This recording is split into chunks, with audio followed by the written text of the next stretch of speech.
vidéo conseil. Voilà, donc aujourd'hui je voulais vous parler des 3 conseils principaux que je donne pour vous guider, vous aider à manger équilibré et à vous écouter.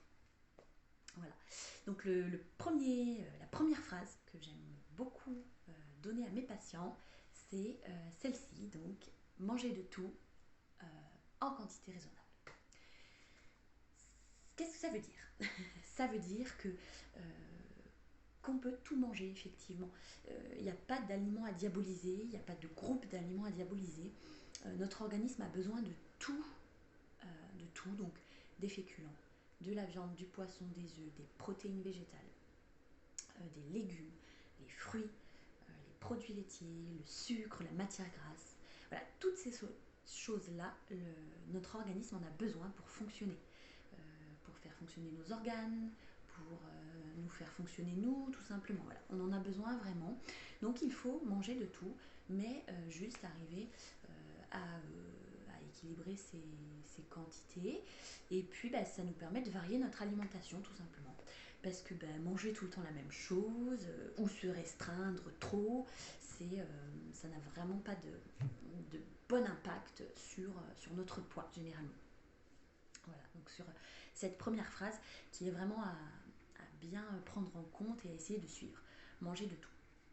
Et faites-vous quand même plaisir aussi. Voilà, on n'est pas tout le temps en train de se restreindre, c'est pas positif du tout. La deuxième phrase que je dis beaucoup à mes patients, c'est celle-ci, du coup, prenez le temps de manger. Qu'est-ce que ça signifie réellement?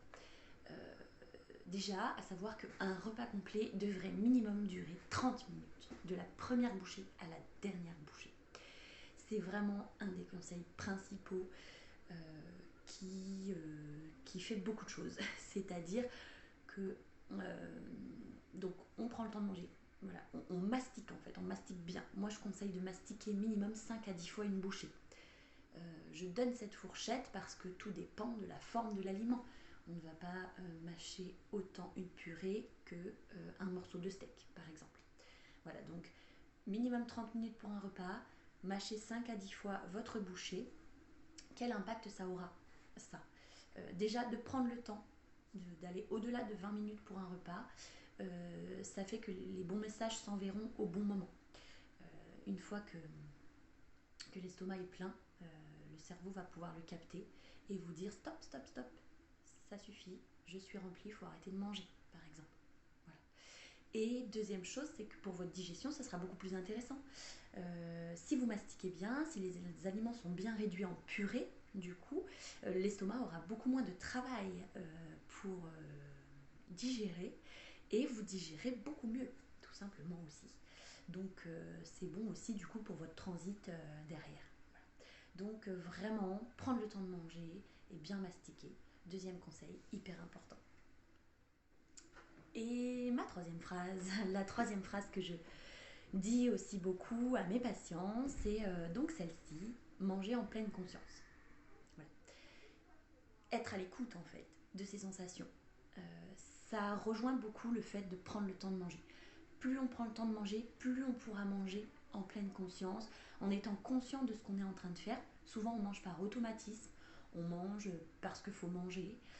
Voilà, donc premièrement, manger en pleine conscience, c'est manger quand on a faim. Je prends l'exemple du petit déjeuner. Beaucoup de patients me disent je ne prends pas de petit déjeuner. Et alors, si vous n'avez pas faim, il n'y a pas de problème. Vous mangez quand vous avez faim. Sans que ça soit des grignotages intempestifs, mais voilà. Faire un repas quand on ressent le besoin de le faire, en fait, tout simplement. La faim, ça vient de l'estomac. C'est vraiment physique. Donc quand vous avez faim, vous mangez. Si vous n'avez pas faim le matin, vous ne mangez pas, par exemple. Donc voilà. Prendre le temps de manger et manger avec ses 5 sens. Manger, c'est la bouche, oui, c'est le goût, mais c'est tout d'abord l'odorat, c'est la vue, c'est le toucher, c'est l'ouïe également. Donc manger en pleine conscience, c'est manger avec ses 5 sens, prendre le temps de manger, d'écouter tous ses sens. Et le fait de faire ça, donc vous aurez une satiété qui arrivera beaucoup plus rapidement. Donc vous mangerez moins, mais vous mangerez ce dont votre corps a besoin. Vous consommerez ce qu'il faut. Pas plus, pas moins. Donc vous arriverez à maintenir un poids de forme en faisant ça. Donc vraiment, essayez de suivre ces 3 conseils-là déjà. Ce sont les 3 conseils de base que je donne pour les gens qui veulent maintenir leur poids ou perdre du poids. C'est vraiment 3 choses hyper importantes. Donc si vous aimez ces petits conseils, n'hésitez pas à liker, à vous abonner, à partager surtout. Et puis je vous fais très bientôt une prochaine vidéo conseil. À bientôt!